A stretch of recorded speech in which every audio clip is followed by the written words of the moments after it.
Salut, c'est Trado, je suis content de vous retrouver pour la mise à jour de l'indice parisien. Je vous rappelle que je viens de nouer un partenariat avec ProRealTime, qui est mon outil de prédilection pour réaliser des analyses techniques. Donc si vous voulez vous faire offrir ma formation intégrale par ProRealTime tout en accédant à près de 700 € d'économie sur leur offre, n'hésitez pas à lire l'article précédent. Je ne gagne absolument rien dans ce partenariat, c'est uniquement pour vous faire bénéficier de cette offre doublement intéressante, j'en suis sûr. Alors on va commencer tout de suite par l'analyse mensuelle du CAC 40 comme d'habitude, qui montre que les choses sont bien orientées. Les choses n'ont d'ailleurs pas changé d'un iota depuis des semaines et des semaines, voire des mois.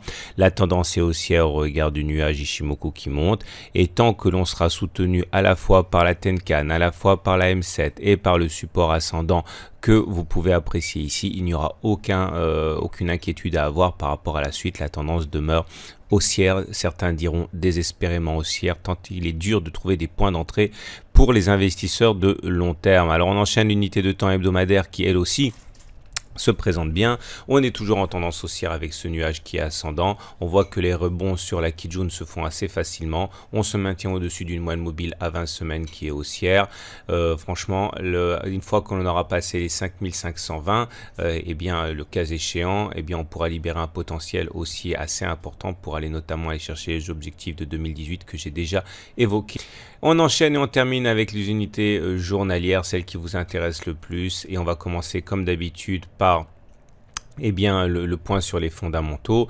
Pas grand chose du côté des États-Unis. Par contre, il est vrai que en France, enfin dans l'Union européenne, les nouvelles ont été plutôt bonnes, avec une augmentation des ventes de détail, une amélioration du sentiment des consommateurs. Les pétrolières ont également bénéficié de la hausse du Brent. Bref, on avait tout pour monter, et également techniquement, on avait tout pour monter. On va d'abord faire le bilan de ce qu'on a dit vendredi soir pour que, à des fins pédagogiques, vous compreniez ce qui se passe. J'avais expliqué dans la vidéo de vendredi soir qu'on avait plus d'une chance sur deux d'inscrire un T2, c'est-à-dire qu'une fois que l'on a eu clôturé au-dessus de la Bollinger supérieure, c'était vendredi, j'avais expliqué, et d'autant plus qu'on avait une bougie sans mèche haute qui montre la force des acheteurs, que on avait plus d'une chance sur deux de faire une nouvelle clôture au-dessus de la Bollinger supérieure. C'est ce qui s'est produit, c'était statistique, c'est pas de la magie. Et j'avais également dit qu'une fois qu'on a eu cassé le trading range 5440 5288, eh bien on était dans une situation où on avait tout pour se libérer un potentiel haussier, et donc à partir de là vous comprenez que la hausse du jour n'est pas fortuite, d'autant que comme vous pouvez le voir, un autre élément intéressant vient de se produire. La lagging span vient elle-même de casser l'oblique descendante. Là ça a été chose faite ici le 4 janvier pour les cours, ça est fait maintenant également pour la lagging span, donc c'est extrêmement positif pour la suite. Encore une fois, les unités journalières semblent s'aligner sur les unités de moyen long terme dans le sens de la hausse. C'est une très bonne chose.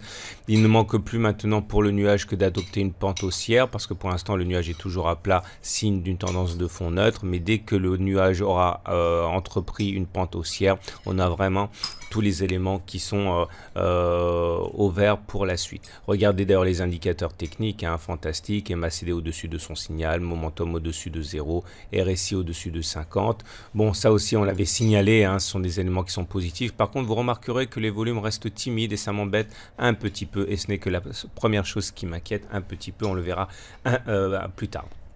Alors pour l'instant, vous l'aurez compris, c'est haussier, et la clôture au-dessus de la Bollinger supérieure en ce T2 normalement milite pour un T3 mardi, à savoir une troisième clôture au-dessus de la Bollinger supérieure.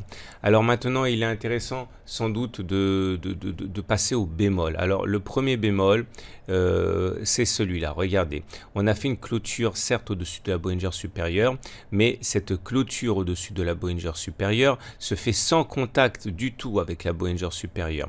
C'est quelque chose qui, à l'expérience, m'a fait conclure qu'on a maintenant donc malheureusement deux éléments à prendre en considération. Soit effectivement, selon les setups Tradobull, on va plonger très rapidement, aller faire contact avec la M7 ou la Tenkan. Donc voilà la première des solutions. Soit on fait effectivement un contact très rapide avec la M7 ou la Tenkan. Vous voyez là c'était une bulle, pareil, pas de contact avec la Bollinger supérieure, donc on a tergiversé, puis boum, directement contact avec la M7, puis après avec la Tenkan.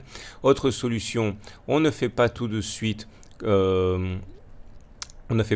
contact avec la M7 ou la Tenkan, on enchaîne les bulles comme ça, et derrière, les corrections sont beaucoup plus marquées. La dernière correction en date, d'ailleurs, vous le remarquerez, et là, on a fait une bulle, une double bulle, une triple bulle, on a voulu aller de l'avant, et ça a été le début d'une correction tout à fait majeure hein, qui nous a poursuivi pendant des semaines et des semaines. Donc, à l'expérience, je dirais que cette situation de bulle sur le CAC 40 est inquiétante. J'aimerais que l'on aille chercher directement la M7 ou la Tenkan, mais si on ne le fait pas, ce sera que partie remise avec une correction beaucoup plus forte que la M7 ou la Tenkan. En tout cas, pour l'instant, ça reste haussier, hein, c'est simplement un petit bémol que je voulais vous soumettre. Regardez, ah oui, également, là, regardez, on a fait un gap, il n'y a pas de cotation entre les plus hauts de cette bougie et les plus bas de cette bougie. Ça s'appelle un gap, et là, à l'expérience, encore une fois, vous vous rendrez compte qu'il peut s'agir soit d'un gap de continuation, auquel cas il s'agirait de prendre tout le chemin parcouru avant le gap et de le reporter par-delà le gap.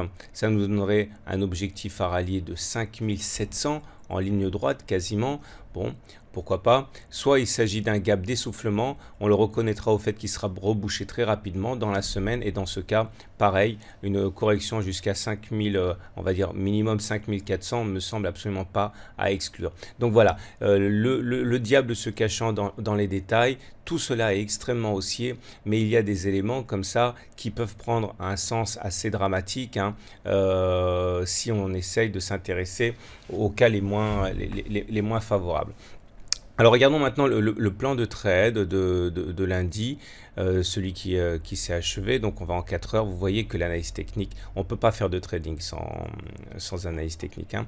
Donc on a réussi, on était en fait hein, ici. Là j'ai corrigé le plan de trade pour mardi déjà, mais on était ici. Vous voyez effectivement on allait chercher au point près les 5496. Si vous voulez retrouver le plan de trade de lundi tel qu'il apparaissait lundi, regardez dans l'article du texte. Hein, j'ai reproduit le graphe. Là c'est déjà le plan de trade pour mardi. Et on est allé chercher au point près les 5496 qu'on avait signalé et qui correspondent en fait à cette zone-là, hein, c'est-à-dire la zone de support qui une fois cassée est devenue résistance classique. Et donc à partir de là, nous avons cette configuration maintenant pour mardi. Je considère qu'il faut surveiller de très près les 5496. Hein. Au-dessus, et bien comme d'habitude, je viserai les 5520 qu'il faudra impérativement casser pour se donner du souffle. Par contre, une cassure des 5478 pourrait nous amener d'abord sur les 5467, petit support, et puis surtout sur les 5441 à suivre de très près. Voilà, maintenant on va regarder rapidement les autres indices. Le DAX qui lui aussi fait une belle séance avec également une bougie au-dessus de la Bollinger supérieure, mais par contre ce qui est bien c'est qu'elle ne fait pas de bulle, elle est en contact avec la Bollinger supérieure, ce qui me fait penser que du coup cela milite pour une continuation de la hausse sur le CAC, parce qu'on je vois pas pourquoi le DAX a priori consoliderait sur ces 13 374. On regarde sur le Bel 20, c'est un peu inquiétant également parce qu'on est venu chercher pile poil les sommets à 4118, hein, donc faire très attention, ça sera pas facile à passer pour le Bel 20. Et là pour le coup ce gap me fait penser du coup à un gap d'essoufflement parce qu'on arrive sur des résistances assez fortes.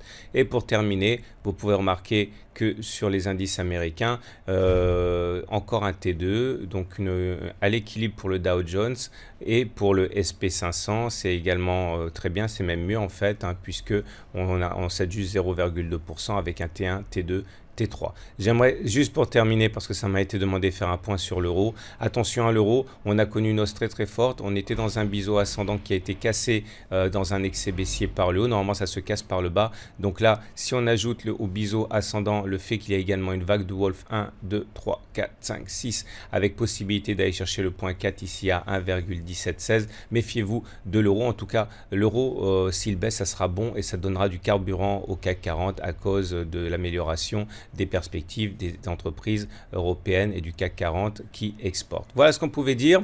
Je vous souhaite une très bonne journée. Pensez à regarder l'offre exceptionnelle que ProRealTime et Tradozer Trading avons négocié ensemble. Encore une fois, j'insiste, je ne gagne pas un euro sur ce partenariat, mais ça pourrait éventuellement vous intéresser pour avoir la même plateforme que moi. Voilà, à demain pour la mise à jour.